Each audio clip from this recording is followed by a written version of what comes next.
Hello everybody. So I've just updated the payment stocks in my most undervalued stocks spreadsheet, and as you know on this channel I often screen industries and I try to find the best players within an industry. The payment companies, payment stock industry is very popular among investing channels, among my community, and it's popular with myself. I like it quite a bit. First stock that I own is Shift4. So Shift4, again, storied CEO Jared Isaacman, the next administrator of NASA. The stock dropped a little bit when he was named as the next administrator of NASA. Friends of Elon Musk, his interviews, if you listen to his interviews, he just praises Elon Musk for like an hour. Anyways, me too. I love Elon Musk. But the point is, this CEO is well versed into 0 to 1 thinking, 0 to 1 business. Many argue it is the best payment stock out there. The company started as a late high school project for the CEO, so the company is still founder-led. Market's a little worried about him leaving the company. That's why the company's been up for sale in the past. Shift4 has been up for sale in the past without success. If the market gets better, maybe they will be able to sell it, or maybe they've canned that idea. I don't know. The point is, this company is not as cheap as it used to be. When I entered this company, it was in the $60, $70 range. Now it's a little more expensive, but it is growing quite fast at 31%. The EV over GP over RG is a little expensive for my undervalued tastes, as I said in this channel. The rule of 40 is excellent at 46. So again, love the company, plan on owning it for the long term, but I'm well in the green into it, so I'm not changing much with that company. Another company that I'm not in the green on is StoneCo. So StoneCo, I'm in the red on StoneCo. Some of you have asked in the comment section, what am I doing with that one? Well, you bet I'm keeping that one because they still have a cash pile. And right now, the stock is suffering because of the Brazilian reais, and the performance for the reais is down 20% compared to the dollar. So that's why this stock has greatly underperformed. But, if you look at the P ratio, this stock has a P ratio of a 6-ish. And when I look at my metric that I care about, which is adjusted EBITDA, enterprise value over adjusted EBITDA, if I were to do a valuation on value basis, it's less than a 3. It's trading at less than 3 times adjusted EBITDA. This low valuation is ridiculous in my view. This stock is way too cheap for me to sell it. Forward revenue growth is predicted to be 10%. The growth has stalled for this company. The market is also worried about them entering the lending market, lending to small businesses. But the stock, despite that low future forward growth, it's still achieving a rule of 40 at a 59, and that's because of that EBITDA margin of 49%. So it's essentially a cash machine in a growth space, in an innovative space. So I don't understand in general why the Brazilian stocks are so cheap. They're getting into China stocks cheap territory. But I think that's temporary for China, perhaps not temporary for China, but for Brazil, I think that's definitely temporary. It's their own idiosyncratic issues. They will get it sorted out, in my view. So I'm not selling that stock, even though I'm down on that stock. And I will make a specific video on StoneCo in January, where I'm back and I have some time.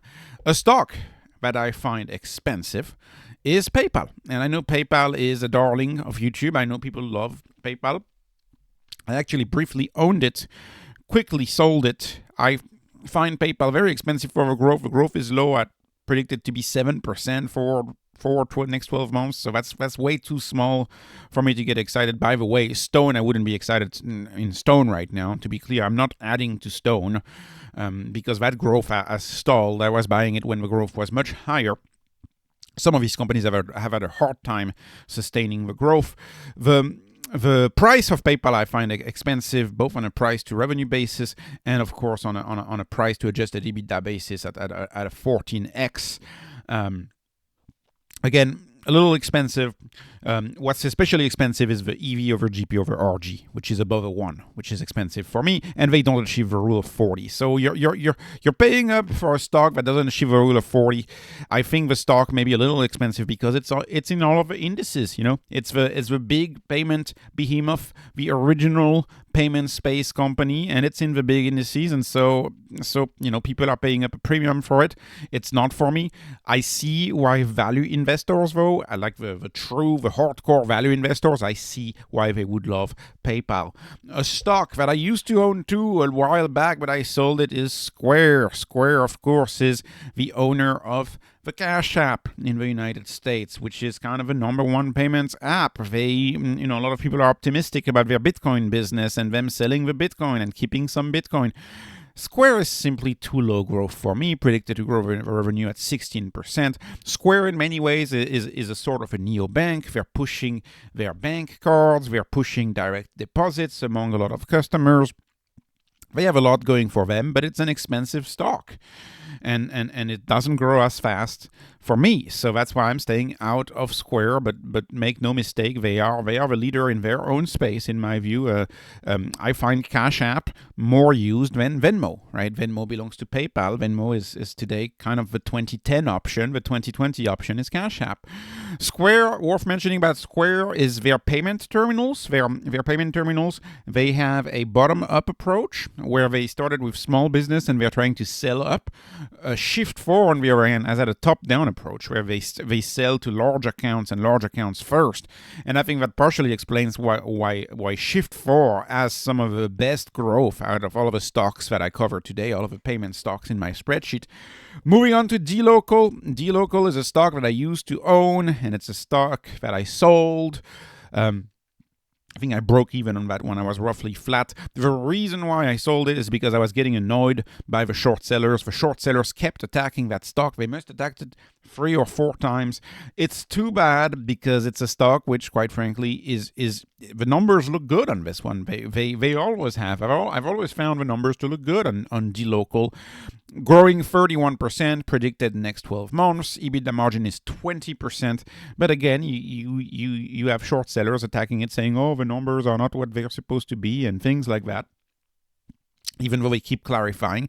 Dlocal, really briefly, what they do is they allow payers in emerging markets. They have more than a dozen emerging markets. They allow them to pay with local payment system, local payment rails, and they allow them to pay for more expensive options like the Netflix, like the Microsoft services, all of that. So it's a bridge between big American companies trying to export and sell their service-based product to emerging markets. So they have a very niche business, if you ask me, but doing well. And this stock, by the way, may also be suffering from the same quote-unquote Latin American discount that I see with StoneCo, that I see with Mercado Libre and Nubank right now. So that's why it kind of looks like that. Paycom, let's talk about Paycom. So Paycom was a subscriber request to add on there. In Paycom is fine, but the growth is too small for me at 15%. So the growth is too small. The stock's expensive at 0.49. They achieved the rule of 40. They're at a 52 on the rule of 40, so that's excellent. But to me, it's the slower growth, cousin of a lot of these companies. So again, not that big of a company though. At 11 billion, not that big of a company. Anyways, let me really briefly move on to Visa and Mastercard, and let me very clear on these ones. And I guess everything I've said about every other stock in there that I find overvalued looks like snobism compared to Visa and Mastercard, because obviously Visa and Mastercard, I find the valuation nosebleed. There's no other way to say it. Based on this, Mastercard looks more expensive than Visa even. And it's odd because Visa has better numbers, at least on EBITDA margin, 70% at Visa, 62% at Mastercard. Yeah, I will never understand it. I don't understand why these stocks are so expensive. I think their position in the Nasdaq has a lot to do with it. This is kind of a similar story to Apple. Apple is so expensive because it's the number one stock, and so it becomes a self-fulfilling prophecy. Why is the number one stock still the number one stock? Because it's the number one stock in the first place, and so it gets all of the flow. Company like Visa and Mastercard is really affected by the level of flows that they get. These companies are optimized for rent seeking like you wouldn't believe. They're optimized for profitability like I've never seen. Even royalty companies don't get 99% gross margins. In royalty, I get a 95 and 96. This you're getting at 98, 99%. It's essentially pure profit. It's waiting for a disruptor. I think that disruptor will be crypto, but I can't know the timeline. Will it be 10 years from now? Will it be 3 years from now? My big play on a mass market payment is the Solana network, is Solana and I don't cover Solana on this channel because the crypto viewers are even more of a different crowd. So I'm trying to not do that. But I think these eventually will be replaced by blockchains, and these very moaty companies will see a challenge. But we may be 10 years ahead. It may be 10 years away from now. So these now they're gonna keep being cash cows. Good for them. Would not invest in them. Moving on to Dave. So Dave is one of the top performing stocks of the year. Had I known, I wish had I known. It's one of the top performing stocks of the year.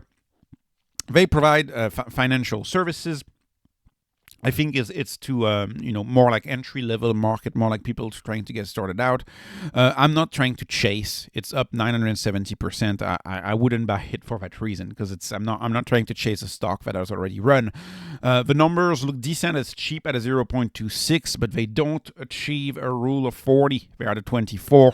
They're growing at 23%. They're not that expensive from an enterprise value to revenue basis, but they're very expensive in an EBITDA margin basis. But that we should not get hung up on that number because they only have a 1% EBITDA margin. So that's why. So that number is not really meaningful. Dave, like I said, I'm not trying to chase a stock that has run so much, but I understand if you've been in Dave, good for you. Definitely good for you. Look, moving on to Kaspi. So Kaspi is a stock I keep going over and over, but I don't like that they pay a dividend. I just don't like it. They pay a dividend, and so I don't like that. Also, the market, so the market is Kazakhstan. The main business is Kazakhstan. They acquired an e-commerce platform in Turkey. So Kaspi, that's the Kazakhstani super app. It's the super app of Kazakhstan. They do payments, they do e-commerce, and it's great. But when I see a stock like that, I ask myself, well, do I want to be invested in that market? And keeping in mind what happened to the Brazilian stocks, for example. It's if the Chinese stocks, I'm good because I never really touched them, so I don't have that sour experience, right? But the Brazilian stocks, we'll see. I still think the Brazilian stocks are going to recover. I think investing in Latin America is not going to be a sour experience based on everything I can see. But maybe it will be. Maybe 2 years from now I'll be a USA maxi, and I'll be like, I only want to invest in the USA. And so that's the main drawback of Kaspi. Yeah, it's the super app in Kazakhstan. And so do I want to be in that market? When I look at the numbers, it's stunning. It's outstanding. They have an EBITDA margin of 76%. And I went back again. This is not a mistake. This is the actual EBITDA margin. This is actually how much cash they make. Enterprise value of EBITDA is 11. How much am I paying for that growth? Well, it's 0.25, so it's in the lower tier of inexpensive stocks. Rule of 40 is 114. I only have 3 stocks out of the hundreds of stocks in that spreadsheet. I only have 3 of them that achieve a rule of 40 above 100. So it's a very special company, but it deserves a full analysis, and it will come. Subscribe. 2025 will come. I have many plans for this channel, and this will be part of a plan. Moving on to Money Lion. So Money Lion, what they do is they seem to be a kind of an online comparison website for payday lenders, for entry-level credit cards. That's my understanding of a deep business model. I haven't dug deep into them, and you understand that this spreadsheet is not a qualitative analysis. It's all about the quantitative analysis, right? It's one of my style of investing. It's not. I'm not looking to do a qualitative assessment of the stocks. I'm just looking at the numbers. So feel free to look up Money Lion for yourself. ML. The numbers look decent. I don't know why I have it in green here at 36. You're not at a rule of 40, but you're close to a rule of 40. So let's put it in green, sure. But it's how much I'm paying for that growth. if it's cheap. This stock is cheap. In fact, it is the cheapest out of all of the stocks today. MoneyLion at 0.15. How much am I paying for that growth? Not a lot at all. So this stock is very cheap. So I should take a look. I should take another look on this one. The revenue growth is 27%. The stock is up 34%. So it has not run up that much. It has not run up that much. So anyways, I like the numbers on this one. It deserves a full analysis. If you know anything more about MoneyLion, please write it in the comment section. And lastly, another stock that is on my list of stocks to analyze for the future, and it is Remitly. And Remitly, in my part of Texas, I see their billboards everywhere. So you know, it's a remittance business. It's a remittance business. Of course, the Bitcoin enthusiast that I am, you know, I'm always worried. I'm like, okay, well, why wouldn't you want to send Bitcoin? You know what I mean? But it's just or any stable coin. It's not even about Bitcoin. You could send USDC or USDT. Well, it turns out there's still a large portion of the population who doesn't know about Bitcoin, and sometimes you just gotta send money to your family in another country. And so Remitly is what is one of those platforms that seem to be working. It's the second cheapest out there in my spreadsheet. They're predicted to grow at 34%. They achieved the rule of 40. They're at 48. Okay, they're optimized for EBITDA margin. And they're not that expensive given how fast they're growing. So Remitly is yet another stock on my to-do list. So there's a lot of stocks on the to-do list here. There's Remitly, there's MoneyLion, there's Kaspi, there's StoneCo again, although I've analyzed StoneCo a lot, but I'll make another video on StoneCo soon. But hopefully this gives you an idea of where those stocks rank. And the winner, as far as I'll give two winners as far as cheap, two winners. ML, MoneyLion, and Remitly, and the caveat here being that I think for payment companies, a true qualitative analysis with tons of hours spent studying these companies is necessary before pulling the trigger on these. I don't own any of these two, by the way. And my biggest position out of all of this is StoneCo. I'm in the red right now. We'll see where it will be in a year or two. Anyways, this was not financial advice, not investment advice. This is just entertainment. Hoping you were entertained. Please like, please subscribe. Follow me on Patreon if you want access to all of my stocks. Follow me on X. Thank you for watching and have a wonderful day.